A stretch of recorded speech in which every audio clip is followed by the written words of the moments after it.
Hello there, and welcome. Let us embark on a journey together, shall we? We are traveling not through space, but through time and text, into the heart of one of literature's most cherished landscapes. Our destination is a small town in the American South, a place etched into the minds of millions.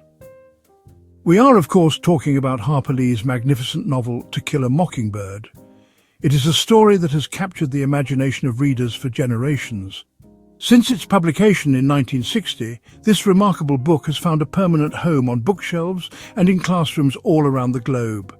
The novel was an instant sensation, a literary phenomenon. It won the prestigious Pulitzer Prize in 1961, a clear sign of its immediate and profound impact. The book became more than just a bestseller. It became a cultural touchstone, a shared experience that brought people together to discuss ideas of justice, prejudice, and what it truly means to be a good person. Let us set the scene. Imagine a place drenched in the thick, heavy heat of the Deep South. The year is 1933, and the Great Depression has cast its long shadow across the nation. We find ourselves in Maycomb, a fictional town in Alabama. This is not a place of hustle and bustle. Life here moves at a slower pace, dictated by the seasons and long-held traditions.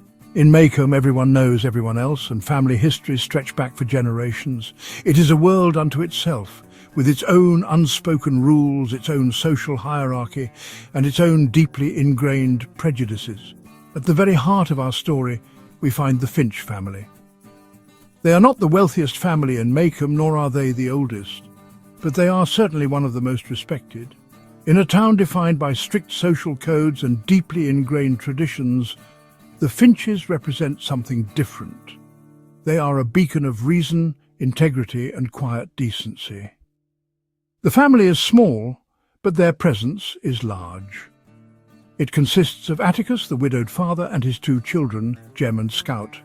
Their household is also managed by Calpurnia, their African-American cook and housekeeper.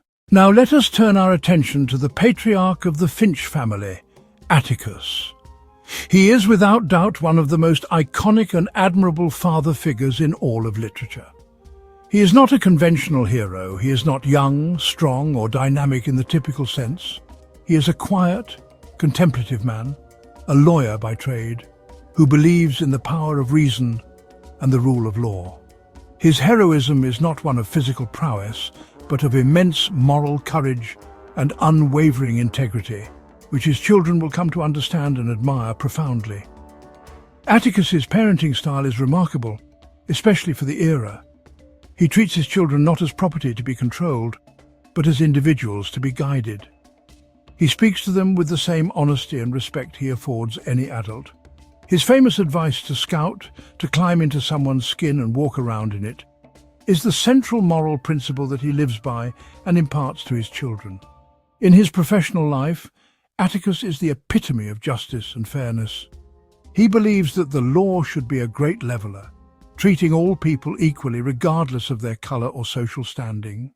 The story unfolds through the eyes of Jean-Louise Finch, better known by her nickname Scout. When the novel begins, she is a precocious and intelligent girl nearly 6 years old. She is a tomboy through and through. Her perspective is the magic key that unlocks the entire novel. Because she is a child, she observes the world around her without the preconceived notions and biases of adults. Her older brother, Jem, is 4 years her senior. At the start of the book, he is 10, a typical boy on the cusp of adolescence. He is Scout's constant companion, protector, and guide to the complex world of childhood. Together, Scout and Jem are our windows into Maycomb. Their childhood experiences form the main narrative thread of the first part of the book. We follow them on their summer adventures, their first days of school, and their cautious explorations of their neighbourhood. Their childish concerns and games run parallel to the more serious adult dramas unfolding around them, and eventually the two worlds will collide with devastating consequences. Harper Lee's portrayal of childhood is masterful and utterly convincing. She captures the voice, the logic, and the emotional landscape of a child with perfect clarity.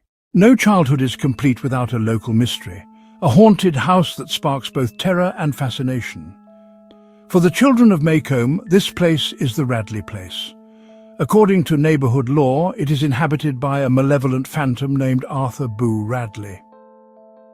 Boo has not been seen outside the house in decades, ever since he got into some trouble as a teenager. The children, Scout, Jem and their friend Dill, are obsessed with Boo Radley. They trade stories about him, each one more lurid than the last. Their primary goal for the summer becomes trying to make Boo come out. This childhood obsession with Boo Radley serves a crucial purpose in the novel. It is the first major exploration of one of the book's central themes: prejudice. The children judge Boo based on rumor and superstition. However, as the story progresses, strange and wonderful things begin to happen. Small gifts start appearing in the knothole of a tree on the edge of the Radley property. Jem and Scout slowly begin to realize that their monster may not be a monster at all.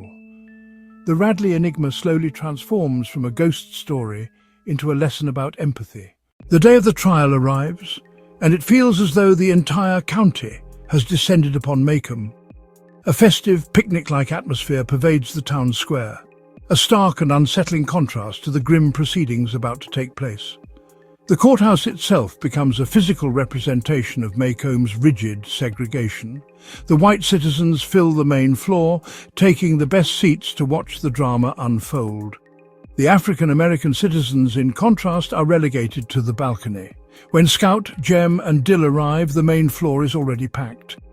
It is Reverend Sykes who finds them a place in the crowded balcony, where they sit alongside the town's black community, looking down on the proceedings from a unique and telling vantage point.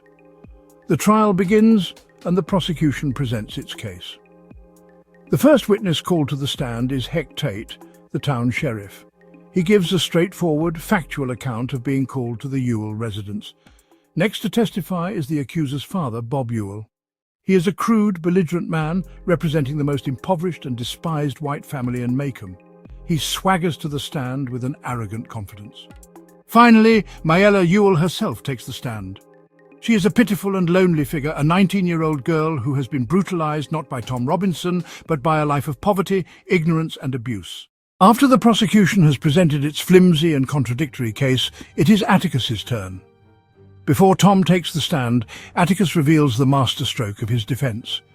He asks Tom to stand up and show the court his left arm. The arm is a full 12 inches shorter than his right.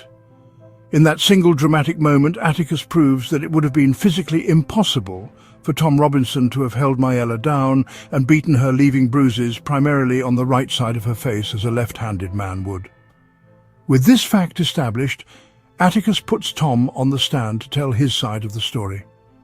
Tom speaks in a quiet, respectful voice. His account of the events is consistent, believable, and aligns perfectly with the physical evidence. However, during his testimony, Tom makes a single, fatal mistake. When asked why he helped Mayella, Tom, in his simple, good-hearted way, replies, "I felt right sorry for her." In that moment, the entire atmosphere of the courtroom changes. A black man expressing pity for a white woman is an unforgivable breach of the racial hierarchy of the South. To the white jury, Tom's compassion is more offensive than the alleged crime itself. In that instant, any chance Tom had for an acquittal vanishes. He has sealed his fate not with a crime, but with an act of kindness. His goodness becomes his downfall. Before the jury retires to deliberate, Atticus delivers his closing argument. It is honestly one of the most powerful and moving speeches in American literature. He speaks directly to the jury, not as a lawyer, but as a fellow citizen of Maycomb. He calmly and logically summarizes the evidence, then moves beyond the facts to address the deeper issue at play: race. He directly confronts the evil assumption that all black men are immoral and untrustworthy. The verdict is guilty. As a defeated Atticus packs his briefcase, every single person in the crowded colored balcony silently stands up. It is a spontaneous, powerful gesture of respect for the man who fought for one of their own, even in a lost cause. At the very heart of Harper Lee's novel lies a simple, yet profound, metaphor: the mockingbird. Atticus presents this central idea to his children early in the story. Shoot all the blue jays you want if you can hit them, but remember, it's a sin to kill a mockingbird. When Scout asks Miss Maudie about this, the explanation is clear. Mockingbirds don't do one thing but make music for us to enjoy. They don't eat up people's gardens, don't nest in corn cribs, they don't do one thing but sing their hearts out for us. The novel presents us with two key human mockingbirds. The most obvious is Tom Robinson. Like the mockingbird, he has done nothing to harm anyone. He has only offered his own simple song of kindness, and for this he is ruthlessly persecuted. The other is suggested by Scout to be Boo Radley. Scout sees Boo as someone with inner goodness, and inner goodness should be cherished. She compares the moral of the story her father has read to her to both Tom and Boo. She remarks on how Boo, when she finally saw him, was real nice, to which her father responds that most people are when you finally see them. One of the most profound reasons To Kill a Mockingbird remains so relevant is that the issues it raises are far from being resolved. The novel's central theme, the struggle for equal justice in the face of systemic prejudice, continues to be a major challenge in societies around the world today. While the Jim Crow laws have been abolished, their legacy persists in the form of subtler but still powerful forms of racial bias. The story of Tom Robinson forces us to ask difficult questions about our own contemporary legal systems. Ultimately, we need to kill a mockingbird because we need hope. Despite the darkness it depicts, the novel is not cynical. It is fundamentally a story about the possibility of goodness in a flawed world. We have journeyed together through the dusty streets of Macomb, Alabama. We have sat on the Finch's front porch, spied on the Radley place, and watched with bated breath from the courthouse balcony. What is the lasting legacy of Harper Lee's masterpiece? It is, in short, a story that transcends its setting and its time to speak to the core of our shared humanity.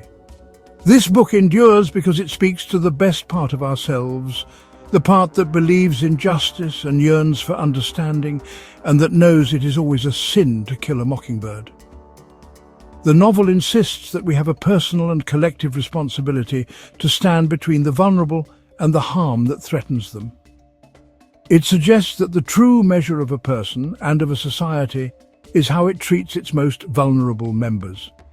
Therefore, we close this book not just with a sense of having read a wonderful story, but with a sense of purpose. To Kill a Mockingbird is a call to conscience. The world will always have its blue jays, but it will also always have its mockingbirds. And it is our job, now and forever, to know the difference. Thank you for watching. If you enjoyed this video, please remember to like and subscribe.